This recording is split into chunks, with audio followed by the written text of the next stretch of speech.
গতকালকে আমার ক্যানিং পশ্চিম বিধানসভার অন্তর্গত ঘুটিয়ারি শরীফ অটো স্ট্যান্ডে একটি অধিকার সভা ছিল। আমি যখন যাচ্ছিলাম সেই সময় যাওয়ার পথে ক্যানিং পূর্ব বিধানসভার অন্তর্গত নারায়ণপুর অঞ্চল, সম্ভবত অঞ্চলটির নাম, ওই অঞ্চলের দু জায়গায় আমাকে কালো পতাকা দেখানো হয়। আমাকে যখন কালো পতাকা দেখানো হচ্ছিল, আমি গাড়িটা স্লো প্রথম করি, তারপর গাড়ি দাঁড় করিয়ে আমি জিজ্ঞাসা করার চেষ্টা করি যে কি কারণে কালো পতাকা দেখানো হচ্ছিল। অনেক চিৎকার চেঁচামেচি করছিল। এমন একে একে করলে সুবিধা হয়।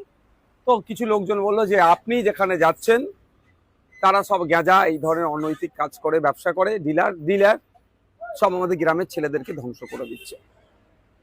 আমি বললাম আমি এই ধরনের যদি ঘটনা ঘটে আমি গিয়ে গাঁজার বিরুদ্ধে বলবো। তার মধ্যে যেহেতু আমার সময় স্বল্প হয়ে আসছিল, আমার গাড়িটা আস্তে আস্তে আবার বার করে নিলাম। তার থেকে 1-150 মিটার কি একটু বেশি এসেই আবার বেশ কিছু রাস্তায় মহিলারাও প্ল্যাকার্ড নিয়ে কালো পতাকা নিয়ে দাঁড়িয়েছিল। আমি দাঁড়িয়ে গেলাম। আমি বললাম, মা কি সমস্যা গো, কি হয়েছে, কালো পতাকা দেখাচ্ছ কেন? না, আপনাকে আমরা শ্রদ্ধা করি, সম্মান করি, আমাদের অঞ্চলে আপনাকে স্বাগত জানাই, কিন্তু আপনি যেখানে যাচ্ছেন তারা কে জানেন? আমি না তো।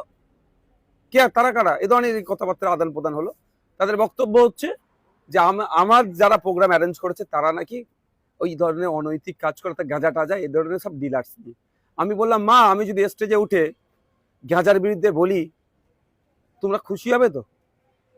শুধু খুশি না, এটা বললাম, আমি যদি মা স্টেজে উঠে গাঁজার বিরুদ্ধে বলি তাহলে আসবার সময় আমাকে চা খাওয়াবে তো? বললো হ্যাঁ। কারণ তারা বলছিল এই গাঁজাটা দেখে তাদের পরিবারের ছেলে পেলে পুরো ফ্যামিলি ধ্বংস হয়ে যাচ্ছে। সত্যিকারে খুবই খারাপ যে কথা বললো। আমি যথারীতি আমার প্রোগ্রাম স্থলে পৌঁছালাম। সময় স্বল্প ছিল, সন্ধ্যা হয়ে আসছিল আমাদের। ফলে আমি যে বক্তব্য দিয়েছি তার একটা বক্তব্যের অনেকটা অংশ জুড়ে গাঁজা, অনৈতিক কার্যকলাপের বিরুদ্ধে ছিল। ঘুটিয়ারি শরীফের মতো পবিত্র জায়গায় কোনো মতেই এই ধরনের অনৈতিক কাজ, গাঁজা ব্যবসা থেকে শুরু করে এগুলো চলতে দেওয়া যায় না।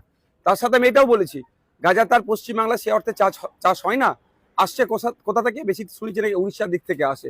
তাহলে পশ্চিমবাংলায় গাঁজাগুলো কিভাবে ঢুকছে? এরা যদি ডিলারশিপ নিয়ে করে গাঁজাটা, তাহলে ঢুকছে কি করে? নিশ্চিতভাবে রাজ্যের পুলিশ মন্ত্রীর দোষ আছে। তাহলে বড় ব্যবসায়ী কি হতে পারে? তখন মানুষ পাবলিক যে যার মতো উত্তর দিয়েছে। যাক, গাঁজার আমি তুমুল সমালোচনা করেছি। গাঁজা মুক্ত শুধু ঘুটিয়ারি শরীফটাই পশ্চিমবাংলায় গাঁজা মুক্ত করতে হবে। এতে পশ্চিমবাংলার যুব সমাজ ধ্বংস হয়ে যাচ্ছে, পরিবার ধ্বংস হয়ে যাচ্ছে। বলা প্রোগ্রাম শেষ হওয়ার পরে অগণিত মানুষ উপস্থিত হয়েছিল।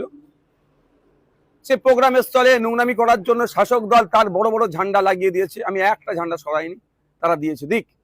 ফিরে আসবার সময় যেখানে আমি যে জায়গায় আমাকে মায়েরা দাঁড়